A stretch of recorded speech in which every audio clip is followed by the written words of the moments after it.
சாயிராம். நம்மை தூக்கிவிட இறைவன் இருக்கிறார். நம்மை தூக்கிவிட இறைவன் இருக்கும் பொழுது நம்மை தூக்கி எறிந்தவர்கள், எறிந்த மனிதர்களை நினைத்து நினைத்து வருந்துவதை விட இறைவன் இருக்கிறார் என்ற நம்பிக்கையோடும் தைரியமாகவும் இருக்கலாம். ஒருபோதும் கலங்காமல் இருக்கலாம். ஜெய் சாயிரம், ஜெய் ஜெய் சாயிரம்.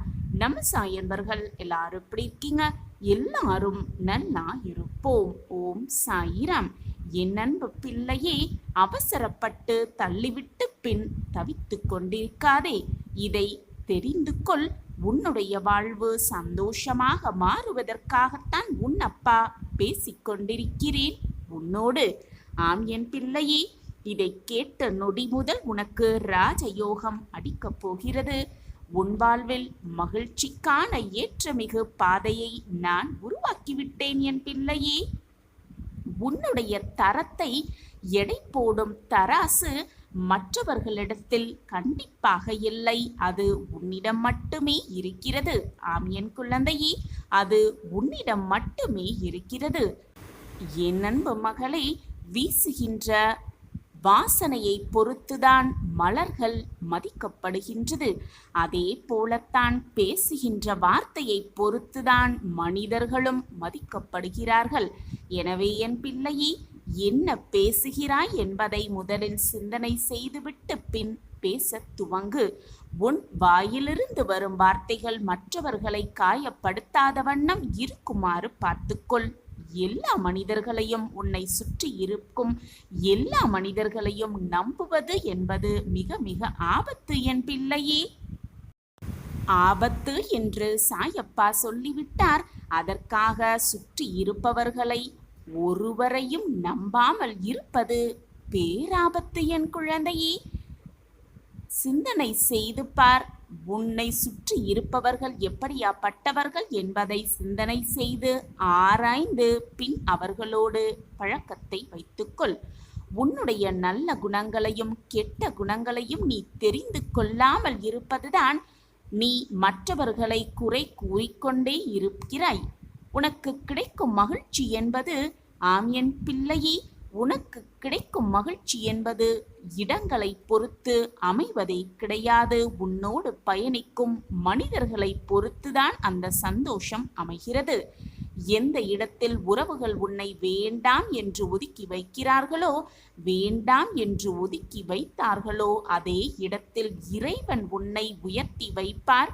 மேலே மேலே உன்னை உயர்த்துவார் என்பதை தீர்க்கமாக நம்பு. பணம் இருந்துவிட்டால் உன்னை உனக்கே தெரியாது என் பிள்ளையே. அதே சமயம் பணம் உன்னிடம் இல்லாவிட்டாலும் கூட உன்னை யாருக்குமே தெரியாது. இதுதான் வாழ்வின் ரகசியம். பிடித்த உறவானாலும் சரி, பிடிக்காத உறவானாலும் சரி, அனைவரிடத்திலும் புன்னகையோடு பழகு. சிந்தித்து பேச பழகு. ஆனால் மற்றவர்களை எதற்காகவும் யாருக்காகவும் தாழ்த்தி பேசிவிடாதே. நல்லவராக அல்லது கெட்டவராக அல்லது ஏமாளியாக அல்லது அறிவாளியாக, முட்டாளாக என்று யாரும் தானாக மாறிவிடுவதில்லை என் பிள்ளையே. யாரோ ஒருவரால் தான் மாற்றப்படுகிறார்கள் என்பதை புரிந்து கொண்டு செயல்படு. நீ எப்படியாக இருக்க வேண்டும்? அறிவாளியாக இருக்க வேண்டுமா அல்லது ஏமாளியாக இருக்க வேண்டுமா என்பதை நீதான் சிந்தனை செய்ய வேண்டுமே தவிர உன்னை சுற்றி இருப்பவர்கள் அந்த முடிவை எடுக்கும்படி விட்டுவிடாதே என் பிள்ளையே. நான் கூறுவது உனக்கு புரிகிறதா? உன்னை அறிந்தவர்கள் 1000 பேர் இருந்தாலும் கூட அதில் உன்னை புரிந்தவர்கள் ஒரு சிலர் தான் இருப்பார்கள். இது தேவை என ஆரம்பித்து இது தேவையா என முடித்து விடுகிறது சில உறவுகள். எனவே உன்னை சுற்றி இருப்பவர்கள் யார், எப்படியாப்பட்டவர்கள் என்பதை சிந்தித்து ஆராய்ந்து அவர்களோடு பழக்கத்தை வைத்துக்கொள். பின் நீதான் வருத்தப்படுவாய். பின் ஓடோடி வந்து, சாயிநாதரே, என் வாழ்வில் மாற்றங்களே நிகழவில்லை, நான் ஏமாளியாகிவிட்டேன், என்னை ஏமாற்றியவர்கள் என்னை புறம் தள்ளிவிட்டு போய்விட்டார்கள் என்று என்னிடமே வந்து கண்ணீர் சிந்தாதே. வாழ்வின் மிக மிக மிகப்பெரிய மகிழ்ச்சி என்ன தெரியுமா? உன்னை சுற்றி இருப்பவர்களை சந்தோஷப்படுத்தி பார்ப்பதில்தான் இருக்கிறது. ஆம் என் குழந்தையே, உன்னை சுற்றி இருப்பவர்கள் சந்தோஷப்படுவதில் கிடைக்கும் மகிழ்ச்சிக்கு எல்லையே கிடையாது.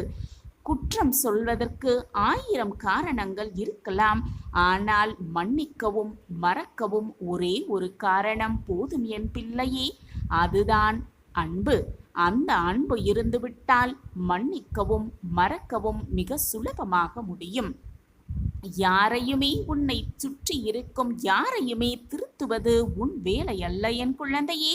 எல்லோரும் அளவு கடந்த அன்பு கொண்டு நேசிப்பது மட்டுமே உன் வேலை. அந்த வேலையை நீ செய்து பார். மற்ற வேலையை உன்னை படைத்த இறைவன் செய்து கொள்வார். அவருக்கு தெரியும் யாருக்கு எப்பொழுது என்ன எப்படி திருப்பி கொடுக்க வேண்டும் என்று. என் அன்பு குழந்தா, புரிதல்கள் இல்லாத வாழ்வில் எத்தனை புதையல்கள் கிடைத்தாலும் பயன் இல்லாதது என்பதை புரிந்து கொள். பேசுவதற்கு உனக்கு 1000 திறமைகள் எதுவும் தேவையில்லாமல் இருக்கலாம். திறமைகள் தேவையே இல்லாமல் இருக்கலாம். ஆனால் மௌனமாக இருப்பதற்கு திறமை கட்டாயமாக தேவை. ஏனென்றால் மௌனமாக இருப்பதுதான் மிக மிக கடினம். ஆம் என் பிள்ளையே, உன்னை பலப்படுத்த தெரிந்தவர்களிடம் மட்டுமே உன்னுடைய குறைகளை சொல்ல பழகு. உன்னுடைய பிரச்சனைகளை சொல்லி பழகு. உன்னை பின்பற்றி வருபவர்களிடம் மட்டுமே வழியை சொல்ல பழகு. உனக்கான பாதையை காட்ட பழகு. உன்னை நேசிக்க தெரிந்தவர்களிடம் மட்டுமே உன்னுடைய அன்பை செலுத்த பழகு. உனது மகிழ்ச்சி உன் கையில் தான் இருக்கிறது பிள்ளையே. மற்றவர்களுடைய கையில் உன்னுடைய மகிழ்ச்சி இல்லை. அதை வேறு எங்கோ போய் தேடி அலைந்து கொண்டே இருக்காதே. அது உன்னிடத்தில் இருக்கும் பொழுது எங்கே போய் தேடி அலைகிறாய்? எது நடந்தாலும் மகிழ்ச்சியாக இருப்பதில் மட்டும் உறுதியாக இருக்க கற்றுக்கொள். எது நடந்தாலும் என்னதான் நிகழ்ந்தாலும் சந்தோஷமாக இருக்க கற்றுக்கொள். நம்பிக்கை என்னும் ஒளி உனக்கு முன்னாக இருந்தால், உனக்கு முன்பாக இருந்தால் பயம் என்னும் நிழல் உனக்கு பின்னால் போய்விடும் குழந்தையே. வந்த தடம் தெரியாமல் உன்னை விட்டு விலகி சென்றுவிடும். உனக்கு கிடைத்திருக்கும் வாழ்வை மகிழ்ச்சியாக வாழ்வதற்குத்தானே தவிர, மகிழ்ச்சியாக அந்த வாழ்வை வாழ்வதற்குத்தானே தவிர, இல்லாதவற்றையும் கிடைக்காதவற்றையும் நினைத்து நினைத்து ஏங்கி வீணடிப்பதற்கு அல்ல உனக்கு கிடைத்திருக்கும் இந்த வாழ்வு. எனவே கிடைத்ததை வைத்து சந்தோஷமாக வாழ கற்றுக்கொள். உனக்கு இருப்பதை வைத்து சந்தோஷமாக வாழ கற்றுக்கொள். உனக்கான ராஜயோகம் காத்திருக்கிறது என்ற நம்பிக்கையோடு இரு. நம்பிக்கைதான் வாழ்க்கை. உனக்கு துணையாக உன்னப்பா உன்னோடு இருக்கும் பொழுது எதற்காக நீ பயப்படுகிறாய், வேதனைப்படுகிறாய், கண்ணீர் சிந்துகிறாய்? சாயப்பா, நான் தான் உன்னோடு இருந்து கொண்டிருக்கிறேனே என் குழந்தையே. மற்றவர்களுக்கு பிரயோஜனப்படும்படி வாழ்ந்துவிட்டு போகலாமே. மற்றவர்களுக்கு உதவி செய்யும்படி வாழ்ந்துவிட்டு போகலாமே. வாழ்க்கை என்பது சாகும் வரை அல்ல, மற்றவர்களின் மனதில் நீ வாழும் வரை உன் வாழ்க்கையில் நீ வாழ்ந்து கொண்டே இருப்பாய் என்பதுதான் உண்மையிலும் உண்மை. என் அன்பு குழந்தா, மனதை தேவையில்லாத விஷயங்களில் போட்டு குழப்பிக்கொண்டே இருக்காதே. உனக்கு வர வேண்டியது உன்னிடமே கொண்டு வந்து நான் சேர்ப்பேன். வாழ்வில் நீ உச்சத்தை அடைவாய். இன்னும் நீ கடந்து போக வேண்டிய தூரம் கொஞ்சம்தான் இருக்கிறது. வாழ்க்கையில் நீ பயணிக்கும் ஒவ்வொரு நாளும் ஒவ்வொரு அனுபவத்தை கற்றுக்கொண்டிருக்கிறாய். ஒவ்வொரு அனுபவங்களும் உன் வாழ்க்கைக்கான பாடம்தான். ஒரு முறை பாபாவை அன்புடன் நோக்கினால் அவர் ஆயுள் முழுவதற்கும் நம்முடையவர் ஆகிவிடுகிறார். உண்மையான அன்பை தவிர நம்மிடம் அவர் வேறெதையும் எதிர்பார்ப்பதே இல்லை என்பது யார் ஒருவருக்கு நன்றாக புரிகிறதோ அவர்கள் மனதில் நான் நிச்சயமாக லயித்து இருப்பேன், நிரந்தரமாக வாசம் புரிவேன். கூப்பிடும்போது காப்பாற்ற ஓடி வருவேன். எந்த நேரத்திலோ என்ன காலத்திலோ எந்த நேரமாக இருந்தாலும் நான் ஓடோடி வருவேன். சதா சர்வகாலமும் சாயி சாயி என்று உச்சரித்து கொண்டே இருக்கும் எவரை விட்டு நான் நீங்கவே மாட்டேன். நினைத்த வாழ்க்கையை உனக்கு கிடைக்கபடி நான் செய்து கொண்டே இருப்பேன். என் வாக்கு என்றுமே பொய்யாகாது. உன்னை துரத்தி கொண்டிருக்கும் கடுமையான துயரத்திலிருந்து விடுபட முடியாமல் கடும் வேதனையடைந்து அதை பகிர்ந்து கொள்ளக்கூட எவரும் இல்லையே என்று கலங்கிக் கொண்டிருந்த உன்னை நான் தேர்ந்தெடுத்திருக்கிறேன். உன் துயர் துடைக்க உன்னை தேடி நீ இருக்கும் திசையை நோக்கி நான் அடியை எடுத்து வைத்து விட்டேன். நீ விரும்பினாலும் விரும்பாவிட்டாலும், நீ கேட்டாலும் கேட்காவிட்டாலும், என்னிடம் பிரார்த்தனை வைத்தாலும் வைக்காவிட்டாலும், நான் உனக்கு நல்லதை மட்டுமே செய்வேன். அதுவும் நிரந்தரமாக நன்மையாக இருக்கும்படியே என் அனைத்தையும் செய்து கொண்டே இருப்பேன். எந்த சூழ்நிலை வந்தாலும், என்னதான் உன் வாழ்வில் நிகழ்ந்தாலும் நம்பிக்கையை மட்டும் இழந்து விடாதே. எனக்கு துணையாக அப்பா இருக்கிறார் என்ற எண்ணத்தை மட்டும் எப்பொழுதும் மறந்து விடாதே, மறுத்து விடாதே. உன் வாழ்வில் ஆனந்தத்தை நிரப்ப நான் முடிவை செய்துவிட்டேன். உனக்கு வர வேண்டியதை உன்னிடம் சேர்க்க நான் முடிவு செய்துவிட்டேன். அதற்கான திட்டத்தையும் நான் தீட்டுவிட்டேன். உன் வாழ்வில் இருந்த கஷ்டங்கள், வேதனைகள், சோதனைகள் எல்லாமே உன் பூர்வ ஜென்ம பாவம் முடிந்தது போல முடியப் போகிறது. உன் புது கணக்கு தொடங்கும் தருவாயில் நீ இப்பொழுது நின்று கொண்டிருக்கிறாய். அந்த தருவாயில் நீ நிற்பதால் தான் இதோ இப்பொழுது இது உன் கண்களில் பட்டிருக்கிறது. இப்பொழுது என்னுடைய வாக்கு உன் செவிகளில் விழுந்து கொண்டிருக்கிறதல்லவா? அப்படி என்றால் நீ அதிர்ஷ்டசாலிதான். நான் தேடி கண்டுபிடித்த அதிர்ஷ்டசாலிதான் என்னுடைய குழந்தை. யாருக்கும் கிடைக்காத அதிர்ஷ்டம் உனக்கு கொடுக்க, உன் வாழ்வில் நடக்க நான் முடிவு செய்துவிட்டேன். அதற்காக என்னுடைய அடியை நான் எடுத்தும் வைத்துவிட்டேன். ஒன்றை நன்றாக புரிந்து கொள். உன்னுடைய மனம் மட்டும்தான் உன் வாழ்வை வீழ்த்தக்கூடிய ஆயுதம். மனதை பக்குவமாக வைத்துக்கொள், நிதானமாக வைத்துக்கொள். என்னுடைய பார்வையில் நீ இருந்து கொண்டிருக்கிறாய். என் பார்வையில் நீ இருக்கும் பொழுது உன்னை யாராலும் வீழ்த்தி பார்க்கவே முடியாது. உனக்கு நீ நல்லவனாக இருந்தால் மட்டும் போதும். மற்றவர்களுக்கு நீ குற்றவாளியாக தெரிந்தால் அதில் உன் குற்றம் எதுவுமே இல்லை. ஏனென்றால் உன் மனதிற்கு நீ நல்லவனாகத்தானே இருந்து கொண்டிருக்கிறாய். பிறகு மற்றவர்களின் கண்களில் என்ன தெரிகிறது என்பது உனக்கு என்ன பிரச்சனை? இன்பம் வந்தாலோ துன்பம் வந்தாலோ மனம் விட்டு பேச யாருமே இல்லை என்ற சூழ்நிலை வரும் பொழுதுதான் தெரியும் உண்மையான அன்பு என்னவென்று, உண்மையான பாசம் என்னவென்று. எனவே உன் வாழ்க்கையில் இப்பொழுது உனக்கு கிடைத்திருக்கும் உறவுகளை சந்தோஷமாக ஏற்றுக்கொண்டு அவர்களோடு நிம்மதியான வாழ்க்கையை வாழ துவங்கு. உனக்கு கிடைத்திருக்கும் எல்லாமே உனக்கு அற்புதமாகவே கிடைத்திருக்கிறது.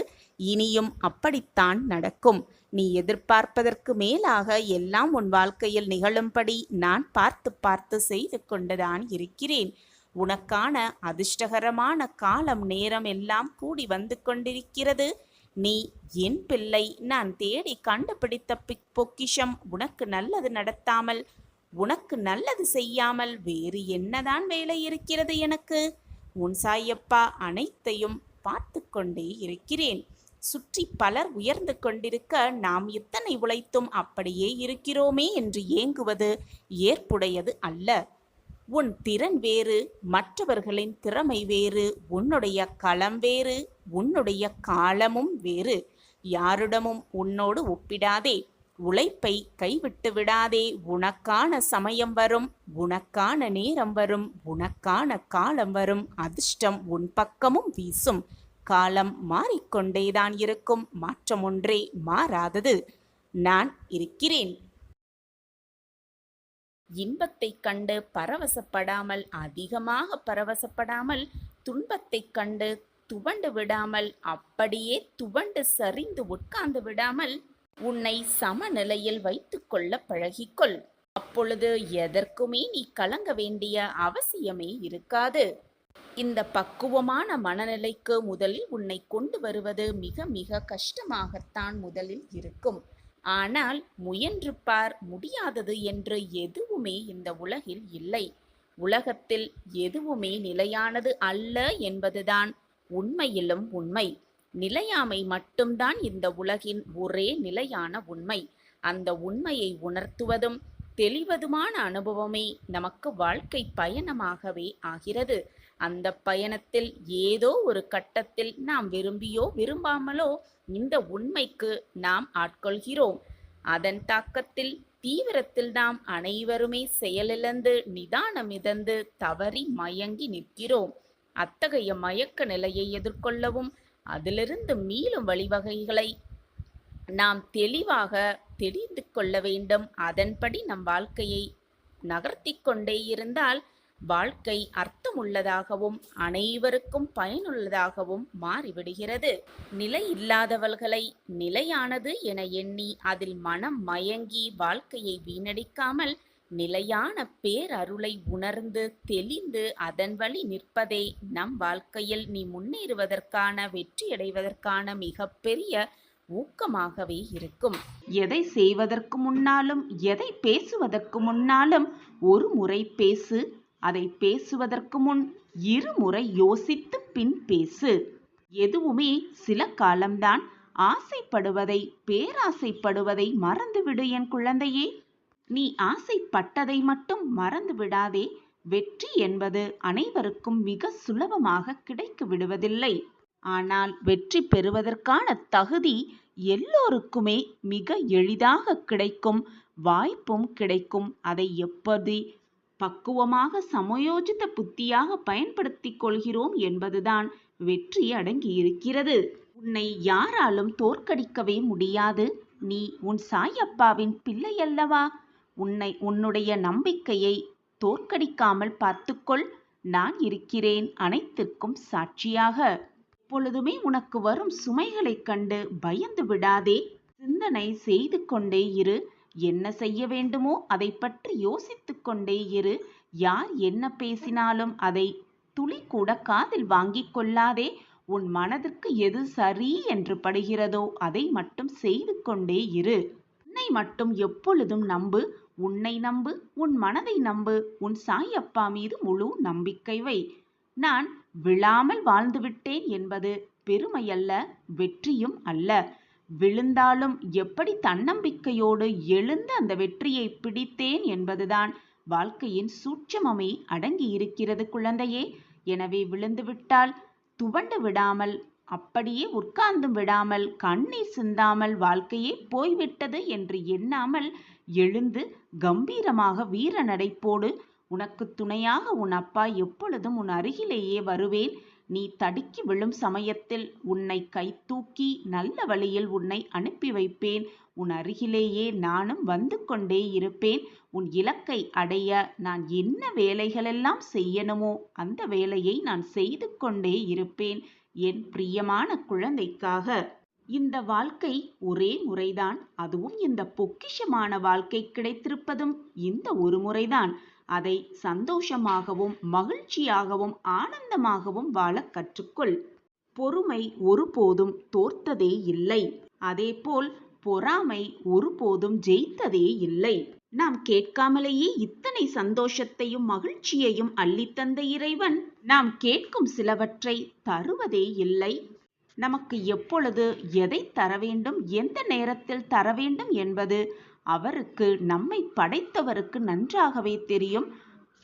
நமக்கு நேரம் பார்த்து, நல்ல நேரம் பார்த்து நமக்கு தருவார் என்ற நம்பிக்கையோடு இருந்து கொண்டே இரு. நேரம் பார்த்து இறைவன் நமக்கு தரும் பொழுது அதை மகிழ்ச்சியாக ஏற்றுக்கொண்டு கிடைத்திருக்கும் இந்த அற்புதமான பொக்கிஷத்தை வைத்துக்கொண்டு எவ்வளவு மகிழ்ச்சியாக இருக்க வேண்டுமோ அவ்வளவு மகிழ்ச்சியாக வாழ்ந்து அவருக்கு நன்றி சொல்வதுதான் நம்மளுடைய முக்கியமான ஒரு கடமை. கவலை வந்துவிட்டாலோ, சோதனை வந்துவிட்டாலோ, வேதனை வந்துவிட்டாலோ, வாழ்க்கையில் பிரச்சனைகள் சூழ்ந்து விட்டாலோ உயிரை மாய்த்து கொள்வது என்பது பிரச்சனைகளுக்கான ஒரு தீர்வாகவும் இருக்காது, முடிவாகவும் இருக்காது. எனவே என் குழந்தையே, சிந்தித்து செயல்படு. தோல்விகளைக் கண்டு அஞ்சாதே. அதை எதிர்த்து நின்று போராடு. உனக்கு துணையாக உன் அப்பா இருக்கும் பொழுது வீணாக எதற்கு பயப்பட்டு கொண்டே இருக்கிறாய்? நான் இருக்கிறேன் குழந்தையே. உனக்கு தைரியமாக வாழ்க்கையில் நடை போட்டு கொண்டே இரு. நம்மை புரிந்து கொள்ளாத இடத்தில் ஒவ்வொன்றுக்கும் விளக்கம் சொல்லி நம்மை பற்றி புரிய வைப்பதை விட மற்றவர்களின் புரிதல் படி அவர்கள் விருப்பப்படியே புரிந்து கொள்ளட்டும், நினைத்து கொள்ளட்டும் என்று நினைத்து கொண்டு அப்படியே அந்த இடத்தை விட்டு நகர்ந்து விடுவதுதான் புத்திசாலித்தனம்.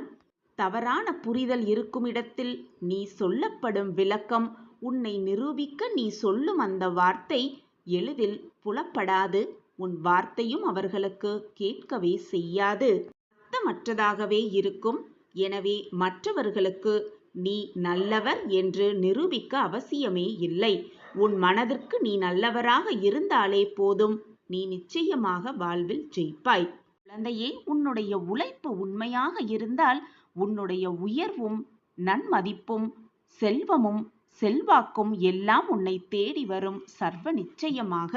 மகிழ்ச்சியை விட உனக்கு இப்பொழுது மறதிதான் மிக முக்கியமாக தேவையிருக்கிறது. உன் வாழ்க்கையில் நீ சந்தோஷமாக வாழ உனக்கு நடந்ததை, கடந்த கால நிகழ்வுகளை முதலில் மறந்துவிடு. அதுதான் உன் மனதிற்கு மிக முக்கியமாக தேவை. நீ மறந்துவிட்டால் மகிழ்ச்சி தானாகவே வந்துவிடும். மனம் நிம்மதியாக இருந்தால் சந்தோஷமும் மகிழ்ச்சியும் தானாகவே உன் மனதில் வந்து குடிக்கொண்டுவிடும். நீ நிம்மதியாகவும் சந்தோஷமாகவும் உனக்கு கிடைத்திருக்கும் இந்த பொக்கிஷமான வாழ்க்கையை, ஒரே ஒரு முறை வாழப்போகும் இந்த வாழ்க்கையை மிக ஆனந்தமாக வாழ்வாய். நான் இருக்கிறேன். உனக்கு வேண்டியதை அனைத்தையும் அள்ளி அள்ளி கொடுக்க உன் அப்பா இருக்கும் பொழுது, அதற்கான பொறுப்பை உன் அப்பா ஏற்றுக்கொண்டிருக்கும் பொழுது வீணாக பயப்படாதே.